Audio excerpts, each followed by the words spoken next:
Hey, what's up, guys? I wanted to give you a little production knife rundown. I know I don't have them all here, but I feel like I have a fair amount to give you a representation of what's out there. Let you see some knives in relation to others, hear some specs in relation to others, instead of just hearing a single knife review and seeing one knife being talked about. I'll try to run through them pretty quick. I know this might be a pretty long video. Try not to ramble for you. Start out with the Benchmade 60 series. This is the 62. Not going to touch on this much at all because I just don't believe it's a top tier flipper. It's too short, 4.85 inch handles, and it's just too heavy at 6.5 ounces. The Flytanium handle upgrade, however, I do believe makes this knife a top tier flipper. Brings it down to 4.5 ounces. Handles are 5.5 inches long. I believe the balance is superb. Really makes this knife what it should have been. Of course, the hardware gets switched right over. Standard pivots, no bushings. So you do get blade rub, but you don't really get the marks like the old 42s would get. So it does rub the blade good, both sides, very much so. But it doesn't affect the flipping whatsoever, and the great part is it really doesn't affect it visually. You can see it just a bit here, but that's about all you're going to get. I flipped this a whole bunch, and it just doesn't get like a 42 gets with the blade rub marks all over it. And this, of course, doesn't have the tang pin like the 42. So this has Zen pins, extremely durable. This will last forever. This is the version 0. Like I said, 4.5 ounces. The version 0.5, the milling goes all the way down, but these are filled in. They're just fullers. So the overall weight of the 0.5 version is 4.8 ounces. I do believe that's a little too heavy for this weight and length blade. I just think the 4.5 ounces was just the ideal target weight for the design here. The weight, the balance, just feels great. One thing I kind of wanted to talk about is something I love. Some guys don't, some guys love it. It's just how round the handles are. You can see they're almost circles. And what I like about that is fanning moves feel extremely comfortable, very natural, and coupled with the crown spine, I mean, this is one of the most comfortable knives you can get. It's not going to scrape you up, and it's really not going to give you any discomfort at all until you slam into that blade. But some guys are saying that it's too round. You know, if you flip a lot on the side of the knife. That's where you're pushing for your rolls, your chaps, you're on the side of that knife a lot. And it being so round, you have to just take some extra care to not let it roll when you don't want it to. Say you're doing a 0G move, and you just don't want it to roll. And it being so round, some guys just believe that it's too round and it does that too easily. I find the benefits of it being so comfortable and so easily maneuverable to outweigh that little bit of extra care I have to put into my moves. But moving on, you gotta go through these a little bit faster. The Spectre, same top tier flipper, S35 VN, top class blade steel, titanium handles. Now this has a 4.5 inch long blade, but not only, I mean, that's pretty long, but 5.3 inch handles. Now, showing you next to 5.5 inch long handles, it's not much of a difference. But when you consider it has the same length blade as a longer knife, it makes it behave differently. This is about a 5 ounce knife, 4.9 ounces, and it feels very fast for that weight, and that's because of the characteristics just mentioned. It's got that long blade, and the handles aren't as long as usual, as 5.5 inches. So what that translates to is a knife that is fast, but I find on really tight chaplains, it can almost over-accelerate. It almost wants to fly off sometimes. And I don't know if that's because I just don't spend enough time with it. I'm sure many guys flip it perfectly. But I just find if I get into really tight chaplains, it wants to over-accelerate and fly off my finger. Now, after I just talk about how I'd like the handle to be a little bit longer, I can say ergonomically, they are probably one of the best handles on a Balisong. You can see that they're wider this way than they are this way. Like I was saying before, you spend a lot of your time on the side of the knife like that. And when they are wider on the side, you just feel very locked in when you're doing twirls. And like I said, when you're trying to find the side, when you go to push for your chaplains and rollovers, you feel very secure on a nice wide side of the knife. I feel like designers that don't flip are too worried about the face. Now, yes, it is important to have grip here, to have texture here, to care for the front of the knife. But I think they forget how much flippers spend on the side here. You can see if I just go through a simple combo, I'm on the side. I'm on the side. You see how much time I spend on the side. I'm always looking for the side. I'm always securing my fingers by the side. So I think just Jerry Hom, being a flipper himself, knows what it means knows the importance of having a well-designed side of the knife. And that's why I just believe this knife is so comfortable ergonomically. But moving on to the Replicant Blade Runner systems. If you guys are into the Balisongs, you probably heard about these guys, BRS. I feel like they're the company to beat right now. Long ass knife, 5.5-inch handles, nice long 4.5-inch blade, coming in about 5 ounces with the clip. Comes with a pocket clip and the latch attached, about 5.1 maybe. Just like the Hom, no play whatsoever, and the Hom actually nice tuned bushings, dead center blade. I don't know if I can get some light in between both sides. Dead center on the blade, which is beautiful. So Benchmade, standard pivots, blade rub out the ass. But it's really not affecting anything. The Hom, nice big hardware with bushings, dead center blade, no blade rub at all. Now, the Replicant is rocking the no play, but I've serviced many Replicants, and I just believe the blade stock is thick and the handle gap is too close for it to be no blade rub all the time. Now this knife here has absolutely none, dead center, but on one of my reps that I do flip all the time, it has developed a little bit of blade rub. So maybe expect that in the future after the knife is broken down, develops a little bit of play. But don't expect it to affect the performance of the knife. It's going to be perfectly fine. Might leave you a little marks up here, but flipping wise, it's not going to affect you at all. Now, performance wise, it doesn't get too much better than the Replicant. Balance is beautiful. The one main thing about the Replicants is grip. I swear you could dunk your hand in oil and still flip a Replicant. The G10 is just terrific. It's resilient. I have one that's my daily flipper. I drop it on concrete, you spit on your finger, wipe it off, and the mark's gone. G10 is just an awesome material. It's grippy, it's durable, it's light. In this case it's blue. It's awesome looking. Really love the Replicant. Only one thing that well, a couple things really. If you know reps, they do have a little bit of a tip clearance problem, and the Spectre did too. The Spectre tip is a little close in the spacers, and the new Spectre Evos that just came out kind of corrected that problem. So the first gen Spectres, you might have a chip tip, but that's nothing Jerry won't address. Not really much of a big deal anyways. You're going to drop your Balisong, you're probably going to chip your tip anyways. So the Spectres kind of had the same issue. There wasn't enough clearance between the tip and the spacer. Not when it's static, it's when it falls and hits and the knife flexes. This isn't a designer that just neglected to make enough space. This is just something that happened when the knife is under an extreme circumstance. When it's dropped and there's a bunch of pressure here that creates flex, and then the tip hits the spacer.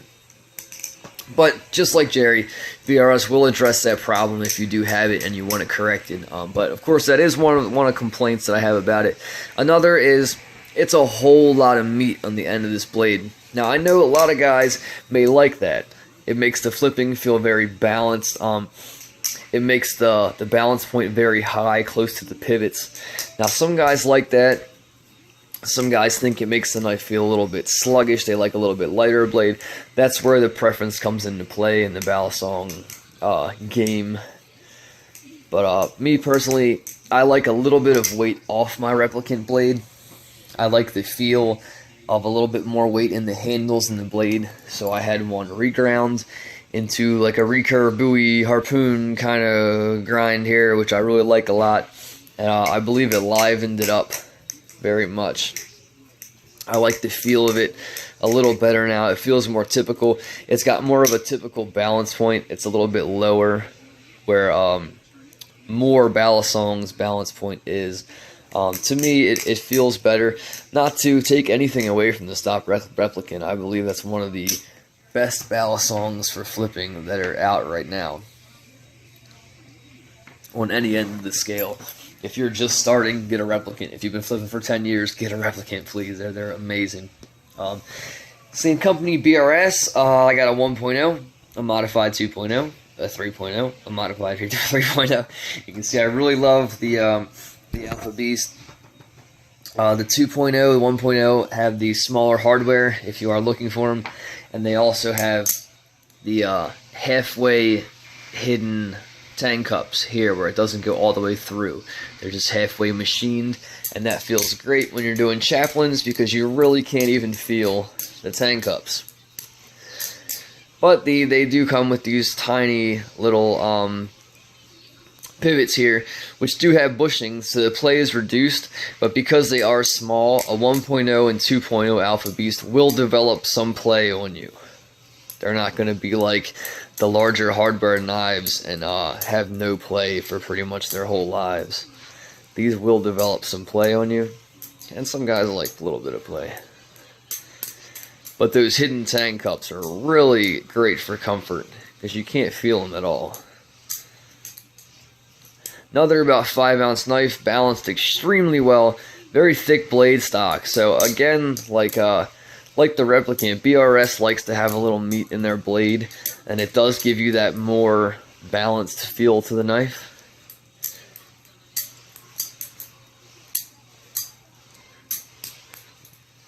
But the Alpha Beast titanium spacers, extremely well balanced knife. Another knife that's ergonomically fantastic. It's squared at the top and then chamfered right where you need it to be. Nice chevrons for grip. The texture, stonewashed, it's amazing. Even wet hands really is really good grip. Just a great feeling knife. The choker fan machine. These things fan awesome. But like I said, the 1.0, the distinguishing thing would be the hardware. The 2.0, the later models are going to move to stainless steel bushings. 3.0, this is when you're going to see the more differences. You're going to see larger hardware like you see in the Replicant. Now you're back into no play. But the rest is pretty much the same. Oh, and the tang cups go all the way through. But again, as far as flipping performance goes,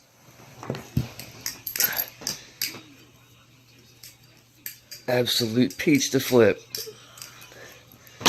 If I can keep hold of it, yeah. But you have the general, let me get back in focus. A general overall feel is going to be very much like the 1.0 and 2.0, except you're going to have more of a precision feel with the 3.0 because you're not going to develop that play. And to me, the larger hardware does feel a good amount smoother. You get a lot of swings on a 3.0 that you just don't get with that smaller hardware. Extremely smooth, no play, and they're just stronger. I know the 1.0s and 2.0s, a couple guys had their screw heads snap off on these little T6s, T8s, but on these big T10s, they are not going anywhere. So if I have my pick of the litter, I'm going 3.0 for sure. You do feel these tank cups more than the hidden ones, but in my opinion, for the benefits you get of the big hardware, it's well worth it to feel those tank cups, but have that nice strong hardware. And this is a Mod Shop modded rounded Alpha Beast. Same deal, just a little more comfortable. Got the rounded handles. Fanning feels a little more natural. These are done by Palatheus. If anybody knows that name, you know just how good he is on the modification fronts. But another awesome feeling Alpha Beast. Like I said, if you are in the market for an Alpha Beast, shop around for that 3.0. Next up, G-Dock EX10s. The EX series, wouldn't really call these production. I know he's ramping up his production a little bit, but these are more along a mid-tech knife, made to order, really. But 4.6 ounces. Oh, I'm sorry. Alpha Beast, you're looking at, I don't know if I said it, running through a lot of knives here. You're looking at 5.1 ounces, pretty much all of them. They're all going to weigh pretty much the same, 5.5-inch handles. Now, back to the EX10. Personally, my favorite Balisong right now. 4.7 ounces, titanium, nice recurve blade, Peters heat treat, 154 cm. Beautiful chevrons in the handles, which you can't see. There you go. Beautiful chevron handles. Big hardware, absolutely no play. One of the smoothest knives I've owned. Great bushing system. Another example where it's just a dead center blade. No blade play, no rub. Feels amazing. Like I said, one of the smoothest knives I've ever even flipped. Balance is superb. You can change from stainless steel, brass, or copper spacers if you like a little more weight in the ass or a little bit less. But right now, I believe this is the Balisong to beat for me. It is a Zen pin knife, but there are no screws. They're hidden Zen pins. So you have all the benefits of the Zen pins, but no screws to lose, which is just awesome. This knife is going to last you forever, like any Zen pin knife. That handle distance is not going to change. This knife is just going to perform for years and years and years. Like I said, this is my all-time favorite right now. EX10, if you can find one, pick it up. Next up, getting to the end here, Tachyons. Now, you have two versions of the tacks, which they are called. You have the Tanto and the Bowie. And factory, your handles are very square, bead blasted, or stonewash, whatever version. And the Tantos have stainless steel spacers, which are very heavy, putting the knife at about 5 ounces. Or you have the Bowie, which has aluminum barrel spacers, which weigh next to nothing, and they're about 4.6, 4.7 ounces. They flip very different. The Tanto tacks are very rear biased. They have a lot more momentum based. The Bowie tacks, with those almost weightless spacers, are very, very neutral. Neutral meaning they don't carry a lot of weight in the handles. So you're going to have to add your momentum to your rollovers. It's not like an Alpha Beast where it's got tons of weight in the rear and it's going to pull itself around. This is a knife that you're going to add the momentum to go around. But that being said, I don't have a stock version of the Bowie to show you. Mine have been modified. They have titanium block spacers. The handles have been rounded, different texture, anodized. So these are very much not stock. But I can tell you I have flipped many stock Bowie tacks, and they're awesome to flip. I just do recommend getting some kind of spacer adjustment in the back. With the aluminum barrels in a tack, it's just not enough. I recommend the stainless steel barrels if you can find them. Really nowhere has them right now. They do have the blocks at Blade HQ, but I feel like they give a little bit too much. So the best way to go, if you can, is to get the the titanium spacers made. I know it might not be an option for you, but that's just my recommendation for the tack buoy. The Tonto tack. One big downside about the Tonto tack is right out of the factory, the blade hits the spacer. So when you would close this handle up, the spacer here would hit the spine when it folded up, which is just crazy. That's just something that should never have happened from the factory. But the only way to take care of it is to take a little bit off of the spine of the tack. That being said, I will always prefer the buoy. I like the look better. I like the feel better. I like the weight better. When it's modified, it feels better. I'm a big fan of modified tacks. Stock, they feel a little bit too square to me, so I always like having the handles done. But if you can pick one up, stock tacks are amazing flippers. 5.5 inch handles, so they're nice and long. They feel great in the hand. Another knife with the big hardware, big spacers, so you're getting next to no play. One thing I have noticed about the an older tack is they will develop some play, and that's mostly because the safety torques, people don't have a good way of tightening them down. But in general, they do keep pretty good tolerances throughout their life. You can see this one's been flipped a little bit. My gray one's been flipped more, and it has really no play. But some other great knives. If you guys have any questions about any of the knives shown or some that are not shown, I know I don't have any 4Xs to show you, 42s or anything like that. But if you have any questions about those, anything that's here, anything that's coming out soon, any corrections for me, I'm sure I got something wrong. Just let me know in the comments. But otherwise, thanks a lot for watching. Sorry I took so damn long. See ya.